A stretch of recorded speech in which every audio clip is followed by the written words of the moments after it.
तर शेतकरी बंधूंनो, आपण पाहू शकता कारल्याचा प्लॉट आहे हा 26-27 दिवसाचा प्लॉट झाला आहे। या अवस्थेमध्ये कारल्याचा जो शेंडा आहे तो पिवळा पडतो किंवा खालचे पानं आहे ते थोडेसे पिंगट दिसतात आणि वाढीची अवस्था असल्यामुळे यावेळेस थोडासा व्हायरस सारखा पण प्रकार येऊ शकतो।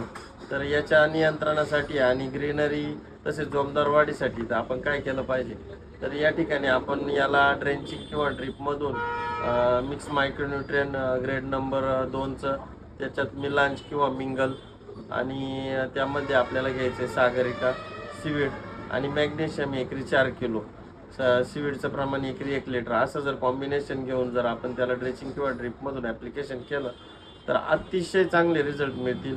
शेंड्याची वाढ चांगली होईल, तसेच ग्रीनरी येईल आणि व्हायरससारख्या रोगांना झाडबळी पडणार नाही। तर शेतकरी बंधूंनी या जे मी कॉम्बिनेशन सांगितलं याचा वापर करावा। धन्यवाद।